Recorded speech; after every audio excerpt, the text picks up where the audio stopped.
Hello लोगोफोर आङो दिनै आरो गोदान भिडिअ लानानै फैबावबाय। दिनैहाय बे क्रिमनि बे ब्लेक कब्रा क्रिमनि बारेयावहाय आं रायलायफिनबावगोन। मानो होनोब्ला दिनै गोबां मानसिफ्रानो कनफिउज जादों। दिनै गोबां SMS हरबाय थादों, दिनैहाय गोबां WhatsAppफोरावहाय हरबाय थादों। दिनै आङो गासैखौबो रिप्लाय होनो हायाखै। आं दिनैहाय 80%खौल' रिप्लाय होनो हादों। मानो होनोब्ला आंनावबो एसेसिम सम गैया। स' बिनि थाखायनो आं दिनै बे भिडिअखौ लाबोबावबाय। अन्नानै नोंसोरो बेखौ फल' खालाम। बे आंनि भिडिअखौहाय नोंसोरो फल' खालाम, होमब्लानो माबायदि बाहायनांगौ, माबायदि अर्डार खालामनांगौ बेखौहाय मोनथिगोन लोगोफोर। दिनैहाय मा होनो बेखौनो फेनिस मासाज क्रिम बियो। दिनै बयबो मोनथिखाबाय। दिनै नोंसोरो भिडिअखौ नायनानैहाय दिनै माबायदि बाहायो बेखौबो मोनथिखाबाय। बियो 100% सेफ।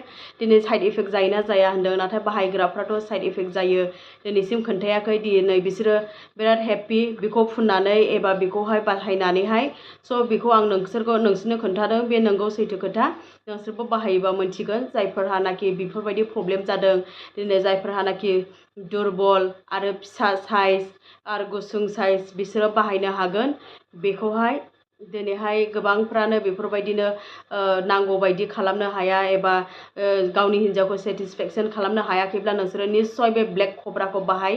दिनै एक्सुवेलि दिनै गोबां मानसिफ्रानो दिनै बेफोरबायदि फेमिलि प्रब्लेम जायो बेफोरबायदिनि थाखायनो। स' बिनि थाखायसो आङो लाबोदों। नोंसोरो नेगेटिभ साननो नाङा। माने दिनै बेफोरबायदि प्रब्लेमनि थाखायनो दिनै हौवा हिन्जाव गोरोबलायनो हायि जादों। स' बिनि थाखायनो जायफोरहा नांगौ बिसोरो आंनियाव अर्डार खालामनो हागोन। दिनै बियो अफलाइनसो, बेयो अनलाइन नङा। माने नोंसोरनो आं लिंकखौ हरनो हानाय नङा। दिनै गोबां मानसिफ्रानो लिंकखौ बिदों। स' बेहाय आं लिंकखौ हरनो हानाय नङा। नोंसोरो अफलाइन नोंसोरनो नांथारगौ होनोब्ला आङो स्क्रिनावहाय नाम्बार होखादों। बेहाय नोंसोरो कन्टेक्ट खालाम एबा WhatsAppआवहाय SMS खालाम। नङाब्ला आङो डिउटि टाइमा आंनिया 9टानिफ्राय स्टार्ट जायो। बेफोरबायदिनो 24/7 डिउटि मावनाय जायो। माब्लाबा नोंसोर आंखौ कन्टेक्ट खालामब्लाबो मोननाय नङा। जुदि कन्टेक्ट खालामनानै मोनाब्ला सान नोंसोर आंखौ डिउटियाव होनानैहाय। स' नोंसोरो SMS खालामहरनो हागोन एबा नोंसोरो कल खालामहरनो हागोन। मोनायावहाय बेफोरबायदि 8टाफोरनिफ्राय कल खालामनो हागोन नोंसोरनो नांथारगौब्ला। ओमफ्रायहाय बेफोरबायदिनो बे 100% इफेक्टिभ माबायदि बाहायनांगौ आं नोंसोरनो खोन्थाखाबाय। स' नोंसोरो बेखौनो फल' खालामबानो जाबाय। आरो नांगौब्ला नोंसोरो आंनियावहाय लांफैनो हागोन। आं आंनि एड्रेसखौ आरो खोन्थाफिनबावनोसै। दिनैहाय आं उगुरि MPHC हस्पिटालावहाय मावो। बेहायनो क्वार्टार दंखायो। बेहायनो नोंसोरो लांफैनो हागोन। नङाब्ला नोंसोरो लांफैनायनि सिगां कन्टेक्ट खालामनो हागोन। बेनि प्राइसआनो जाहैबाय 1100, 1100 थाखा लायो। जुदि जायफोरनो नांगौ बेखौहाय मास मोननै नोंसोरो बाहायनो नांगोन। मास मोननै, बे मोनसेया मास मोनसे थांगोन।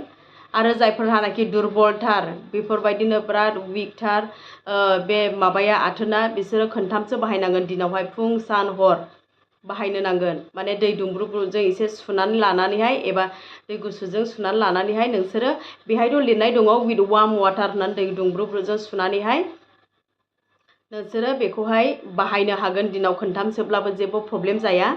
बेहायथ' ट्वाइस डेलि होन्दों, खिन्थु दुरबलथारबा खोनथामबो बाहायनो हागोन लोगोफोर। ओमफ्रायहाय मा होनदों, सोरबा बिराद कनफिउज जादों। माने बेखौ फुनखांनायनि उनावहाय आथोन गेलेफिननो हायो ना हाया? निस्सय गेलेनो हायो।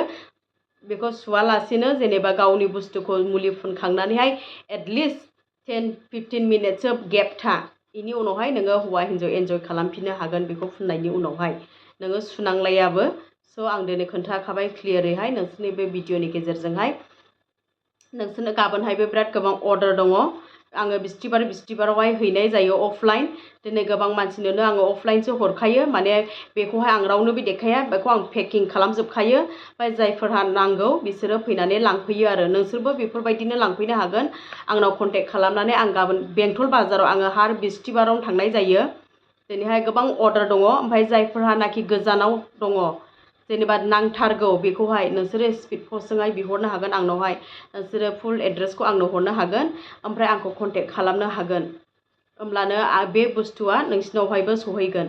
आरो नोंसोरो सोरनिफ्रायबा बेफोरबायदि प्रडाक्टखौ मोनदोंब्ला ब्लेक कब्राखौ नोंसोरो बाहायनो हागोन नोंसोरबो। स' दिनै आं डिटेल्सै खोन्थाखानाय जाबाय। नोंसोरो बुजिखाबाय जानो हागौ। स' बेनि थाखायनो आङो एसेयावनो दोनथ'नाय जाबाय।